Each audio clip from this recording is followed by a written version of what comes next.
My name is Alyssa Carter, and for years I believed I was living the dream.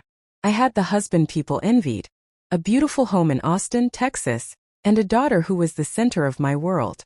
From the outside, everything looked picture perfect. But behind the polished photos and cheerful dinners, there were cracks I ignored for far too long. When I met Jason, he seemed like the answer to every prayer I had whispered in my 20s. He was confident, ambitious, and had a smile that could melt a room. He swept me off my feet so quickly that I didn't question whether his charm was built on something real. Within 2 years we were married, and soon after we welcomed our daughter Harper. I thought we were unstoppable. Life with Jason felt like a whirlwind at first.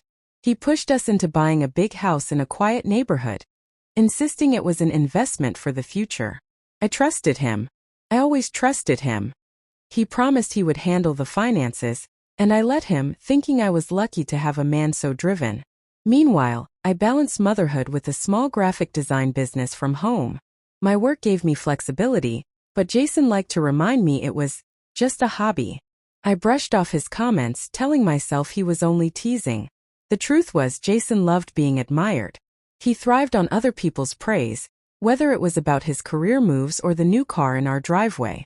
He enjoyed the spotlight, and I stayed in the background, smiling and supportive. For years I thought that was what a good wife did. But things started to shift slowly, so slowly I almost didn't notice. Jason spent more time at business dinners and less time at home. He was glued to his phone, guarding it like it held state secrets. He became short-tempered, dismissing me with sharp words whenever I asked simple questions. At night, he'd retreat to his office instead of lying next to me. I told myself it was stress, that maybe his job was demanding more from him. But deep down my instincts whispered something else. Something I wasn't ready to admit. Then came the night that changed everything. It was Harper's 12th birthday, a small celebration with cake, balloons, and a few of her closest friends. Jason promised he would be home early to help, but he never showed. Hours passed, and every time Harper glanced at the door, my heart broke a little more. By the time the candles were blown out, Jason still wasn't there. I tucked my daughter into bed with a forced smile, swallowing the lump in my throat. When he finally stumbled in near midnight, smelling faintly of perfume that wasn't mine, I knew the perfect life I had clung to was a lie. That was the moment the illusion shattered. After that night, nothing felt the same. I couldn't unsee the perfume clinging to Jason's shirt, or the way his eyes darted away when I asked simple questions. For years I had brushed off my suspicions, telling myself I was paranoid. But now doubt had its claws in me and I couldn't shake it. At first I told myself I wouldn't snoop. I wanted to believe that if Jason had a problem, he would come to me like a husband should. But days turned into weeks, and his late nights became routine. His phone was always face down, always locked, and when I walked into a room he would quickly change the screen. The final push came one Saturday morning. Jason had stepped out to run errands, but he left his laptop open on the kitchen counter. I don't know what compelled me. I had never crossed that line before. But something told me to look. My hands trembled as I sat down and clicked open his email. And there it was. Dozens of messages, hidden in a folder labeled with some generic name. They weren't business emails. They were love notes, promises, photos.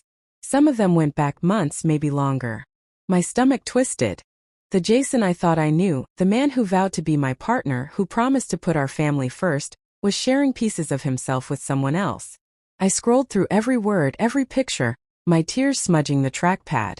When he came home that afternoon, smiling like nothing was wrong, I didn't confront him. Not yet. I played along, cooking dinner, laughing at Harper's jokes, pretending everything was normal. But inside I was unraveling. That night, after Jason went to bed, I sat in the dark living room staring at the glow of the TV, my mind racing. If he could lie so easily, what else had he hidden? Was our house really ours? Were the finances as stable as he always claimed? I realized then that this wasn't just about betrayal, it was about survival. If Jason was willing to risk everything for his secret life, where did that leave me and Harper? The next morning I made a quiet decision. I needed to know the full truth. No more guessing, no more excuses. I wasn't going to be blindsided again. So I started watching him closely. I noted every time he left, every unexplained expense, Every late-night call he tried to muffle in the office. I dug through the credit card statements, the bank accounts, anything I could access. And with each detail I uncovered, the picture grew darker. Jason wasn't just cheating. He was spending money recklessly on hotels, on gifts, on dinners that were never for us. Money we needed for Harper's future was vanishing into a black hole. I wanted to scream, to throw everything I found in his face. But instead I stayed quiet.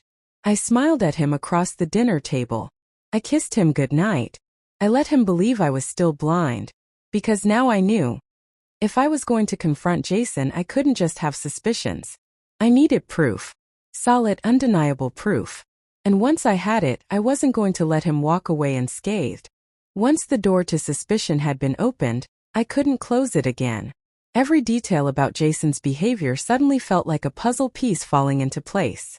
His late-night meetings, the missing money, the random mood swings. It all pointed to a life I hadn't been invited into. I became an observer in my own home. While Jason thought I was busy with Harper or buried in client work, I was watching him. His routines, his excuses, the times he slipped out of the house. I started documenting everything. Every transaction on our shared cards, every unexplained withdrawal, every time he claimed to be somewhere he wasn't. The more I uncovered, the more sickening the truth became. Jason wasn't just sneaking around with one woman. There were at least two. One of them lived across town, the other in a neighboring city. He juggled them like a magician, each convinced they were special. He used the same lines, the same charm, recycling pieces of himself I once thought were only mine. But the real gut punch came when I dug deeper into our finances. Jason had been draining accounts I didn't even realize he had access to. Harper's college fund, our savings, even small investment accounts I had opened years ago. He was burning through our future like it was disposable, and all to fuel his double life. I could have confronted him right then. The evidence was damning enough. But something inside me stopped. If I blew up now in the heat of anger, I risked him turning the tables, twisting the story, making me look like the villain. Jason was good at that. He had a way of charming others, making them see what he wanted them to see. I refused to hand him that advantage. Instead, I slipped back into my role, acting as though nothing had changed. To Jason, I was still the clueless wife, nodding along and keeping his secrets without realizing I already knew them all. All the while I was planning. I met quietly with a lawyer, a woman recommended by a friend who had gone through her own messy divorce. We spoke in hushed tones in her office, going over every document I had collected. She told me to keep gathering, to stay patient, to let Jason dig his own grave. She explained how the law worked, how the courts would see his financial recklessness, how his infidelity could tip things in my favor if it came to a fight. Leaving her office that day, I felt something I hadn't felt in months: control. For the first time since Harper's birthday, I wasn't just reacting to Jason's lies. I was shaping my own plan. At home I set small traps. I asked him innocent questions about his schedule, just to watch him fumble over his lies. I checked his receipts against his stories, noting every inconsistency. Each mistake he made became another weapon in my growing arsenal. I didn't tell anyone, not my friends, not even my family. This wasn't a battle I wanted outsiders interfering with. This was my war, and I needed to fight it on my terms. Jason thought he was playing me. He thought he was clever, untouchable, smarter than the woman he'd left in the shadows. But what he didn't know was that I was no longer the passive wife he thought I was. I was patient. I was prepared. And when the time came, I wasn't just going to confront him. I was going to dismantle the empire of lies he had built, brick by brick. I was never known for being patient, but this time restraint became my sharpest tool. Day after day, I bit back my anger and played the role of the oblivious wife Jason thought he was fooling. But beneath the calm surface, I was tightening a net around him, thread by thread. The first step was financial. Following my lawyer's advice, I quietly moved my earnings into a separate account only I could access. I updated passwords, checked my credit reports, and placed alerts on my social security number. Jason had already siphoned money from Harper's college fund once. I wasn't going to give him another chance to rob us blind. Next, I began collecting undeniable proof. Not just suspicious emails or fuzzy screenshots, hard evidence. I hired a discreet private investigator, Someone who didn't ask unnecessary questions and delivered exactly what I needed. Photographs of Jason with his so-called clients. Receipts from hotels, time-stamped logs of where he had been when he claimed to be elsewhere. Seeing it all laid out in black and white hurt, but it also gave me clarity. This wasn't my imagination. This was betrayal documented. The PI even uncovered something I hadn't expected. Jason wasn't just juggling affairs, he was funneling money into a failed side business he hadn't told me about. Debt collectors were circling, and he was using our assets to stay afloat. Suddenly, the picture of our marriage became brutally clear. While I was busy raising our daughter and keeping our household running, Jason had been gambling with our future like it was a game. I knew the time was coming to act. But instead of storming into a confrontation, I chose precision. At home, I played the part of the dutiful wife flawlessly. I cooked his favorite meals, asked him about his meetings, even kissed him on the cheek as he left with his overnight bag. But behind the scenes, I was meeting with my lawyer, organizing files, and preparing for the day I would finally expose him. And then came the opportunity one hadn't expected. Harper's school announced a father-daughter dance. Jason promised her he would go, swore up and down that nothing would stop him from being there. Harper lit up with excitement, and for a moment, I saw the father she believed in. The night of the dance, Jason didn't show. He sent a half-hearted text an hour after it started. Work emergency. Harper sat on the bleachers in her dress, clutching the corsage she had made for him, tears welling in her eyes. I held her close, swallowing the rage that burned in my chest. That was the moment I knew I couldn't wait any longer. Jason wasn't just betraying me. He was breaking our daughter's heart. And that was something I would never forgive. When we got home that night, I tucked Harper into bed, kissed her forehead, and promised her silently that things were about to change. Because I wasn't just gathering evidence anymore. I was ready to use it. And Jason had no idea that the life he thought he controlled was about to come crashing down by my hand. The morning after the father-daughter dance, I woke up with a clarity I hadn't felt in years. Jason thought he was still in control, still juggling lies while I stood in the shadows. But the truth was the game had shifted. He just didn't know it yet. I set the wheels in motion quietly. My lawyer filed the first papers, backed by the mountain of evidence I had collected. Bank records, photos, credit card statements, private investigator reports. It was airtight. There would be no excuses, no manipulations, no way for Jason to twist the story. The man who had built his life on smoke and mirrors was about to be unmasked. When the confrontation finally came, I chose my moment carefully.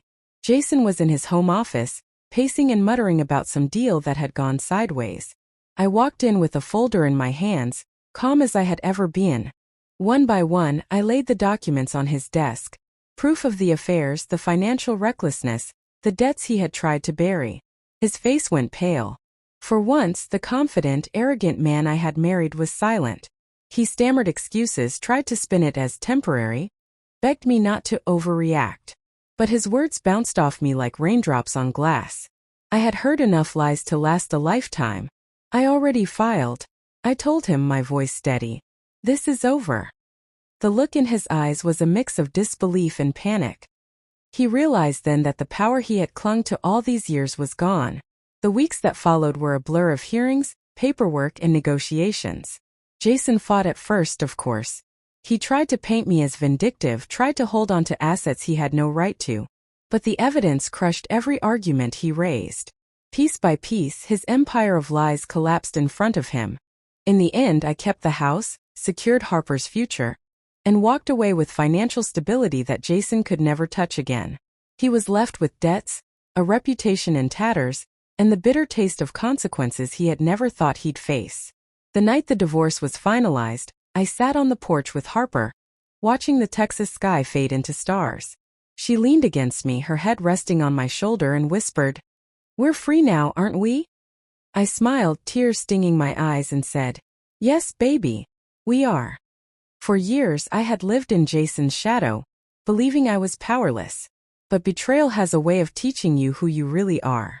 And I had learned that I was stronger than every lie, every secret, every broken promise. Jason lost everything because he underestimated me. And I gained everything that mattered, my freedom, my daughter's trust, and the unshakable knowledge that I would never again be the woman left in the dark. Because I wasn't just surviving anymore. I was finally living.